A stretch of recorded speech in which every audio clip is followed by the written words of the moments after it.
بسم اللہ الرحمن الرحیم۔ سورۃ البقرہ آیت نمبر 158۔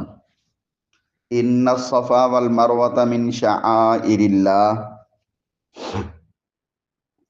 انا منے بے شک، الصفا منے صفا پہاڑی، یہ مکہ میں ہے، بیت اللہ کے ارد گرد ہے علاقے میں، تو صفا پہاڑی، والمروۃ اور مروہ پہاڑی، صفا اور مروہ یہ دونوں پہاڑیوں کے نام ہیں۔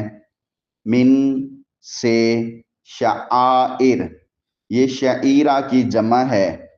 شعائر کا معنی ہوتا ہے نشانیاں، اللہ ہی اللہ، اللہ کی پہچان کی نشانیاں ہیں، اللہ کی نشانیاں ہیں۔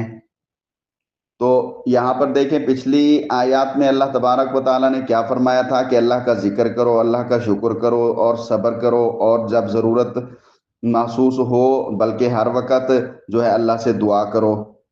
تو یہ ساری چیزیں بھی اللہ کی نشانیاں ہیں۔ نشانیوں کا مطلب ہوتا ہے اللہ کو پہچاننے کی چیزیں جن کے ذریعے سے ہم اللہ کے قریب ہوتے ہیں۔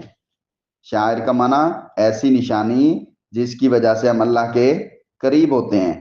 تو وہ تھا، پھر کیونکہ قریب قریب ساتھ ساتھ چلتا آ رہا ہے بیت اللہ کا تذکرہ، تو بیت اللہ کے تذکرے میں پھر اللہ نے یہاں پہ بتا دیا کہ انا بے شک صفا اور مروہ اللہ کی نشانیوں میں سے ہیں۔ یہ دو پہاڑیاں بیت اللہ کے ساتھ ہیں، زیادہ اونچی اونچی بھی نہیں ہیں، چھوٹی چھوٹی پہاڑیاں ہیں۔ بات سمجھ آ رہی ہے؟ جو لوگ حج عمرہ کے لیے وہاں جاتے ہیں تو ان دونوں میں سعی کرتے ہیں، ان دونوں کے آس پاس چلتے ہیں۔ تو شاعر اللہ کی تعظیم کا بھی اللہ نے دوسری جگہ پہ بتایا ہے، ہر وہ چیز جس سے اللہ کی پہچان ہو۔ یہاں پہ تو صرف دو کا تذکرہ ہے نا، ویسے ہر چیز جس سے اللہ کی پہچان ہو، جس سے ہم اللہ کے قریب ہوں، اس کو اللہ کی نشانی کہتے ہیں، وہ شعائر اللہ میں داخل ہوتی ہے۔ قرآن میں دوسرے جگہ پر اللہ نے کہا ہے کہ اللہ کے شعائر کی، اللہ کی نشانیوں کی بے ادبی اور بے حرمتی مت کرنا، ان کی تعظیم کیا کرو۔ ہر کام، ہر چیز، ہر جگہ جس سے ہم اللہ کے قریب ہوں یا جس سے اللہ کی پہچان ہو تو وہ شعائر میں داخل ہے۔ جیسے شکل سے دیکھ لیں، جس نے داڑھی رکھی ہوئی ہے، انبیاء کی طرح لباس سادہ پہنا ہوا ہے، اس کو دیکھتے ہی پتہ لگ جاتا ہے یہ دیندار آدمی ہے۔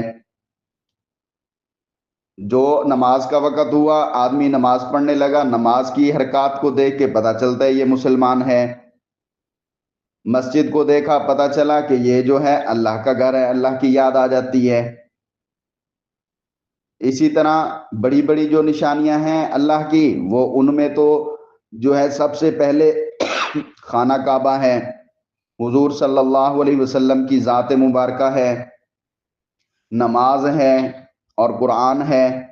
اسی طرح بیت اللہ کے ارد گرد عرفات کا میدان ہے جہاں 9 ذو الحجہ کو لوگ جمع ہوتے ہیں۔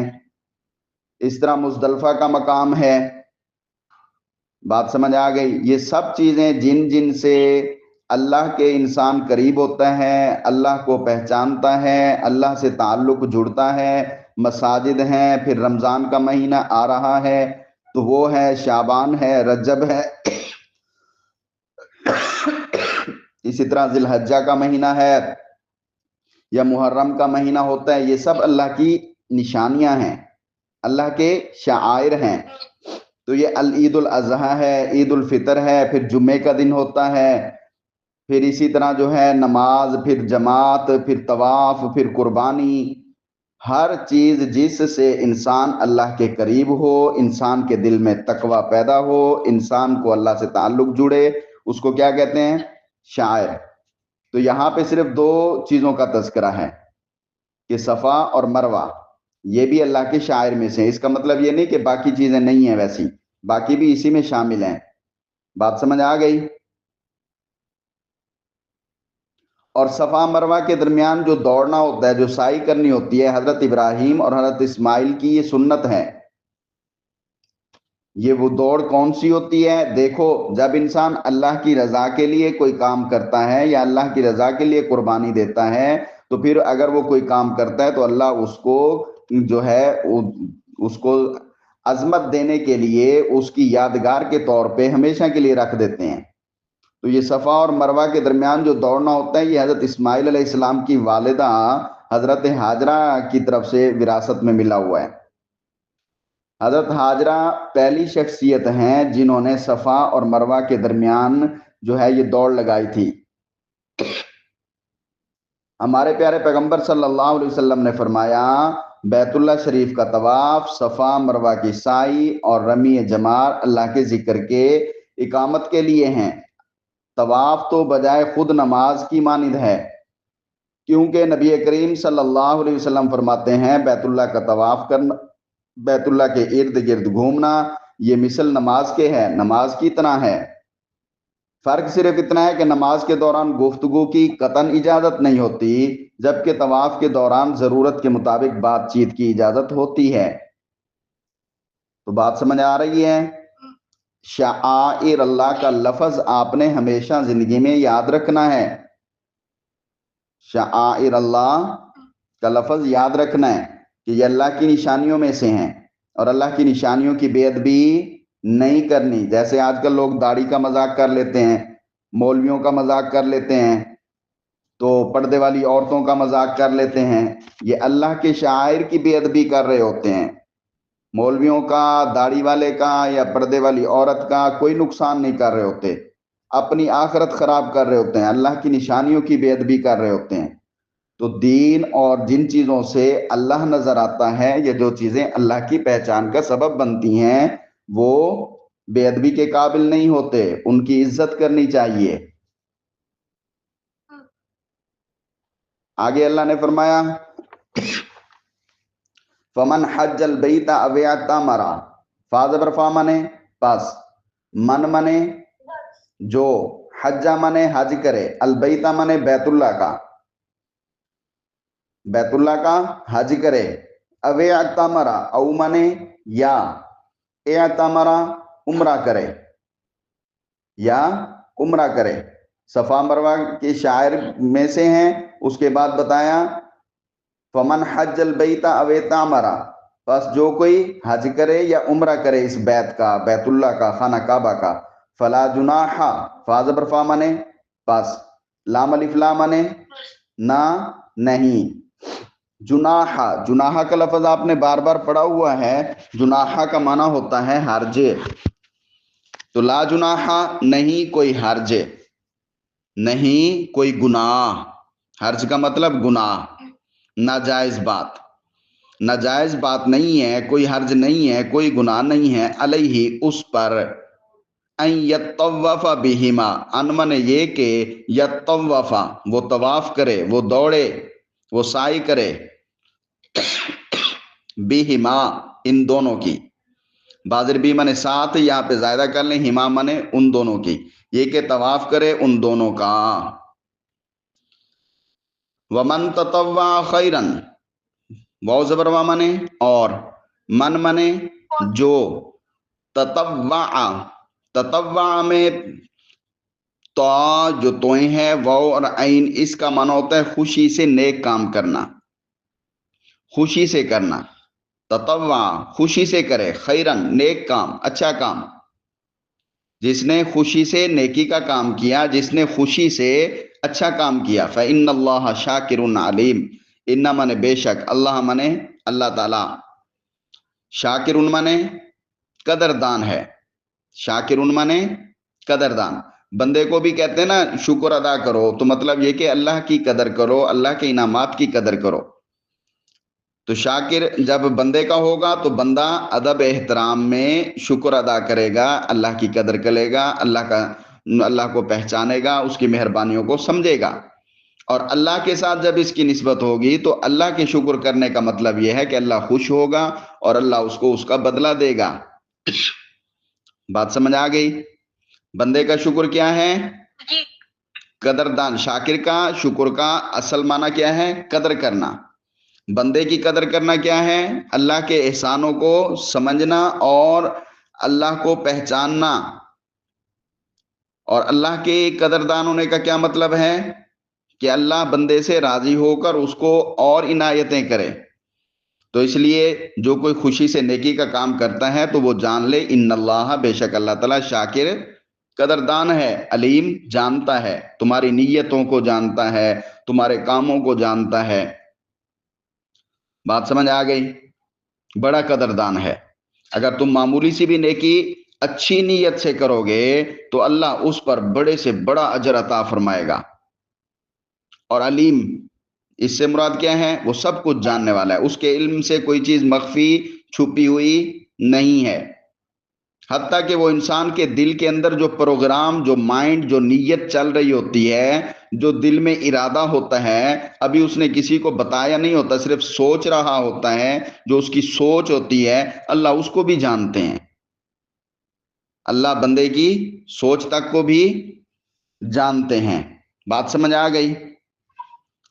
تو یہاں پر ایک بات اب آپ توجہ سے دیکھیں کہ ان الصفا والمروہ کی بات چل رہی ہے، تو اللہ تبارک و تعالیٰ نے صفا مروہ دو پہاڑیاں مکہ میں اہل عرب حضرت ابراہیم کے وقت سے ہمیشہ حج کے وقت ان کے گرد گھومتے ہیں، ان دو پہاڑیوں کا طواف کرتے ہیں۔ کفر کے زمانہ میں بھی ان دو پہاڑیوں پر کفار نے دو بت رکھے ہوئے تھے، ان بتوں کی تعظیم کے لیے جاتے تھے، سمجھتے تھے کہ یہ طواف ان دو بتوں کی تعظیم کے لیے ہے۔ حالانکہ جب مسلمان لوگ ہو گئے اور بت پرستی سے توبہ کر لی تو ان کو خیال ہوا کہ صفا مروہ کا طواف تو بتوں کی تعظیم کے لیے تھا۔ جب بتوں کو ہم نے اب نہیں تعظیم دینی، بتوں کو خدا نہیں ماننا، ان کی عبادت نہیں کرنی، تو صفا مروہ کا طواف ختم کر دینا چاہیے۔ ان کو یہ معلوم نہیں تھا کہ صفا مروہ کا طواف تو اصل میں حج کے لیے ہے، حج کے ضروری باتوں میں سے ہے۔ تو کفار نے اپنی جہالت سے بت رکھ دیے تھے۔ جب بت دور ہو گئے، انصار مدینہ چونکہ کفر کے زمانہ میں بھی صفا مروہ کے طواف کو برا جانتے تھے، تو اسلام کے بعد بھی ان کو اس طواف میں خلجان ہوا۔ تو آپ سے عرض کیا، ہم پہلے اس کو مذموم جانتے تھے، برا سمجھتے تھے، اس پر یہ آیت نازل ہوئی اور فریق اول اور ثانی دونوں کو بتلا دیا کہ صفا مروہ کے طواف میں فلا جناح، کوئی گناہ نہیں ہے، کوئی خرابی نہیں ہے، کوئی حرج نہیں ہے۔ تمہیں جو اچھا نہیں لگتا، پہلے بھی نہیں لگتا تھا، یا اب بھی ایسے ہے تو ایسے نہیں ہے، ان کا طواف کرنے میں کوئی حرج نہیں ہے، بلکہ یہ تو حضرت ہاجرہ کی سنت ہے اور یہ اصل سے اللہ کی نشانیاں ہیں، ان کا طواف کرنا چاہیے۔ تو حج والے اور عمرے والے ان کا طواف کیا کریں۔ یہاں تک بات سمجھ آ گئی؟ جی۔ تو اس آیت کو آپ اچھی طرح پڑھیں گے، اللہ تعالیٰ اس آیت کی برکت سے آپ کو، آپ کے استاد کو، آپ کے ماں باپ کو، پورے مسلمانوں کو جو ہمارا سبق سنے ان کو، ان کی اولادوں کو یہ حج بیت اللہ اور عمرہ بیت اللہ نصیب فرمائے، بار بار بلائے، اور ہمیں اللہ تبارک و تعالیٰ اپنے شعائر کی عظمت اور محبت نصیب فرمائے۔ ہر وہ چیز جو اللہ کے قریب کرے، ہر وہ چیز جس کی وجہ سے ہم اللہ کو پہچانیں، ہمیں اللہ اس چیز کی محبت نصیب فرمائے۔ مسجد کو دیکھیں دل خوش ہو، بیت اللہ کو دیکھیں دل خوش ہو، پیارے پیغمبر کے روضے پہ جائیں، مسجد نبوی میں جائیں دل خوش ہو، رمضان کا مہینہ آئے دل خوش ہو، داڑھی رکھیں تمام نبیوں کی سنت ہے، اللہ کے محبوب لوگوں کی شکل ہے، دل خوش ہو۔ تو ہر ایسا کام جس سے اللہ کے قریب ہوتا ہے، نماز پڑھیں دل ٹھنڈا ہو، خوش ہو۔ نماز آنکھوں کی ٹھنڈک ہے، نبی کریم صلی اللہ علیہ وسلم کی محبت سے ہم روزانہ ترتیب سے ڈیلی 5 وقت کی پابندی سے پڑھیں گے تو دل خوش ہوگا۔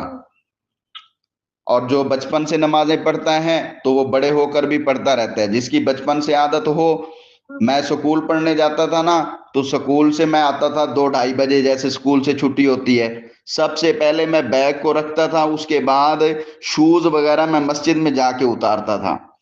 پہلے ظہر کی نماز پڑھتا تھا، نماز تو 1-1:30 بجے ہو جاتی تھی، لیکن میں بیگ رکھ کے ڈائریکٹ مسجد میں جاتا تھا، پہلے وہاں جا کے شوز اتارتا، وہاں ظہر کی نماز پڑھتا تھا، پھر ظہر کی نماز پڑھ کے واپس آ کے پھر کھانا وغیرہ اور باقی کام کرتا تھا۔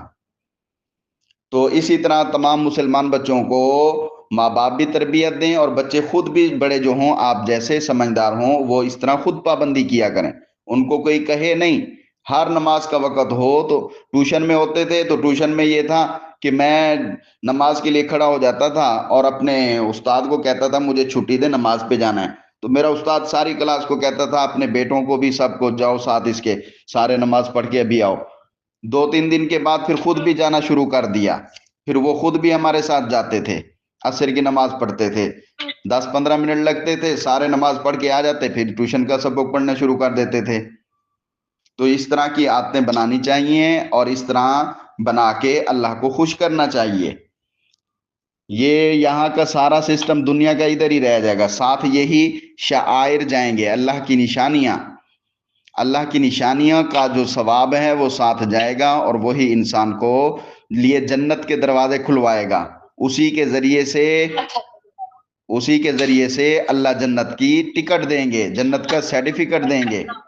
ٹھیک ہے, السلام علیکم. وعلیکم السلام.